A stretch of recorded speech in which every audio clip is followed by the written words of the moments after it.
O que me traz à tribuna nessa tarde diz respeito a um tema que foi levantado na semana passada, na segunda-feira, onde, dia 17 de maio, onde o dia de combate à homofobia, e nós recebemos aqui, nesse dia, a senhora Eliana, que falou da importância dessa data, essa senhora que é professora universitária do Rio de Janeiro, e representante da Rede de Mulheres Negras e do Grupo Dignidade. Eu ouvi atentamente o pronunciamento dessa senhora e também quero dizer que eu estou falando aqui em meu nome, não represento nesse instante, não represento a bancada evangélica, mas eu ouvindo o pronunciamento dessa senhora, algumas coisas me chamou muito a atenção. Primeiro, deixar claro que a homofobia, ela é um comportamento de quem tem aversão ao homossexual. A homofobia trata daqueles que têm ódio aos homossexuais.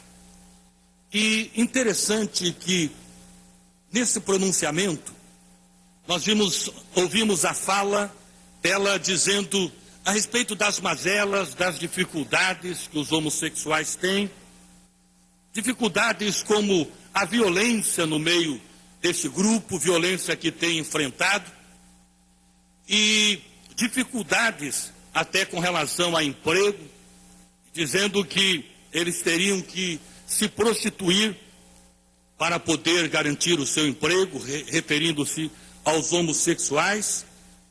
Também eu quero dizer a vocês que nós evangélicos, eu como pastor evangélico já há mais de 30 anos, e que represento esse grupo evangélico representa quase 30% da população brasileira. Os evangélicos não são homofóbicos. De certa forma, todo o problema dos homossexuais, as suas dificuldades, foi colocado na conta dos evangélicos, o que não é verdade. Nós pregamos o amor, pois a própria palavra de Deus, os mandamentos se resumem em dois: amar a Deus sobre todas as coisas e ao próximo como a si mesmo. Os evangélicos pregam amor e estão abertos para receber qualquer pessoa, independente da sua situação.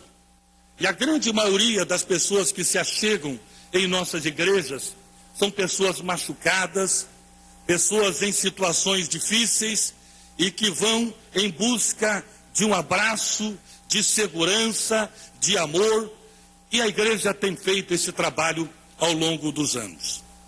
Uma das coisas que eu anotei aqui no próprio pronunciamento, onde ela coloca: é enorme o número de gays e lésbicas que estão em depressão, e aumentou de 5 anos para cá, comprovadamente em pesquisa, o suicídio entre jovens gays e jovens lésbicas. Nós vimos há um tempo atrás uma polêmica nesta área, até mesmo falando sobre a cura gay. As igrejas não estão procurando promover cura gay, da forma como querem colocar. Porém, muitos desses gays, como a própria senhora colocou, eles chegam em depressão, ao ponto do suicídio.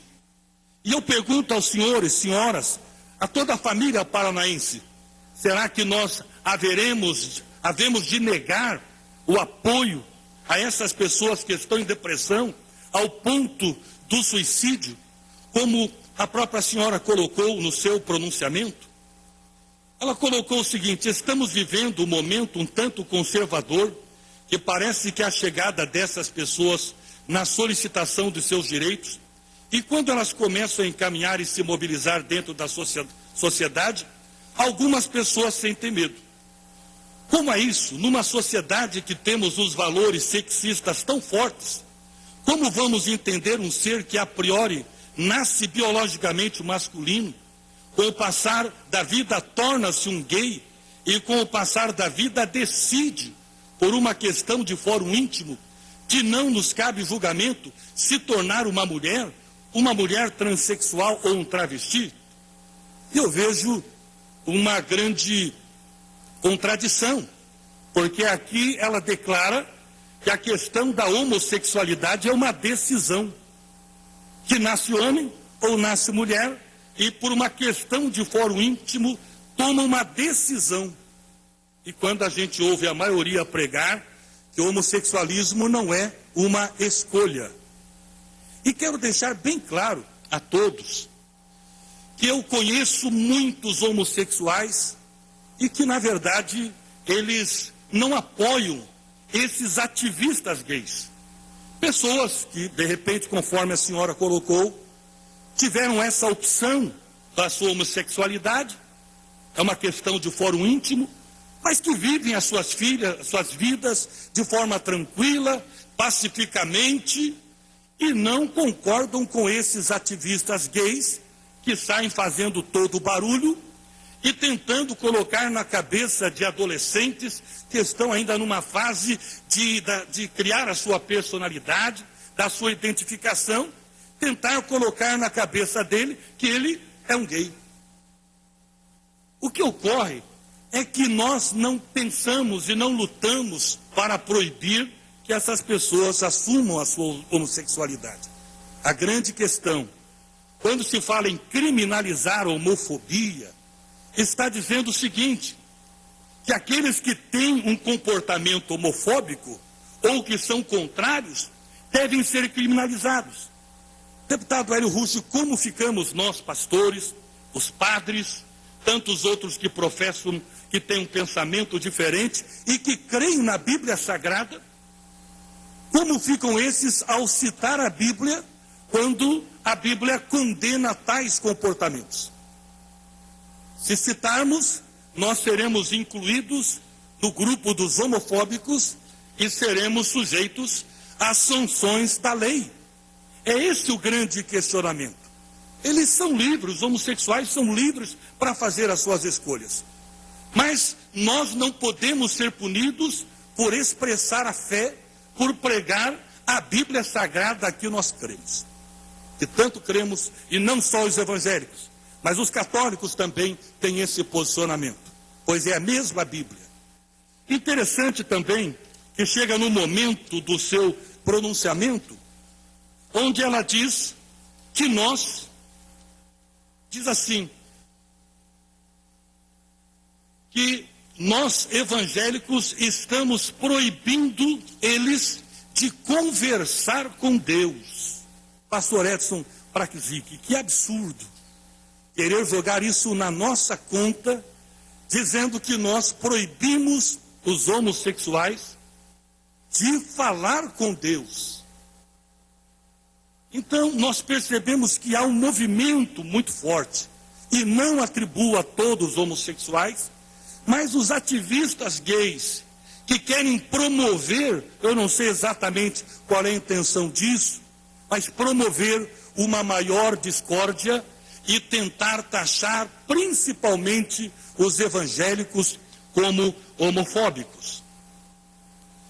O que acontece é que as igrejas, no seu pronunciamento, as igrejas fundamentais nos tiram o direito a conversar com Deus. Eu acho que é um grande trabalho que está sendo feito pelas igrejas de dizer, não Deus, não, Deus ama a todos de fato e você tem direito a Ele. E de fato, Deus ama a todos. Mas nós não estamos colocando a questão da homossexualidade, uma questão pessoal, mas sim ao comportamento. Senhor presidente, senhores deputados e senhoras deputadas, deixando claro a toda a família paranaense o trabalho que as igrejas evangélicas vêm prestando ao longo dos anos, ressocializando pessoas, trabalhando no fortalecimento das famílias, na recuperação de drogados e viciados, as igrejas que têm promovido a paz, A igreja que em suas pregações, conforme a palavra de Deus, procura estabelecer limites que o próprio Deus estabelece, limites esses que acreditamos que é justamente para salvar vidas, para preservar as vidas humanas. Mas a base de tudo na Bíblia é justamente o amor. Então, aqui no estado do Paraná, nós temos procurado no máximo, evitar qualquer tipo de polêmica nesta área, mas eu não poderia me calar diante de um pronunciamento muito equivocado, cujos argumentos são contraditórios em muitas áreas, e quero parabenizar, mais uma vez, toda a família evangélica, todo o povo paranaense que professa a fé e que tem trabalhado para construir um Brasil melhor.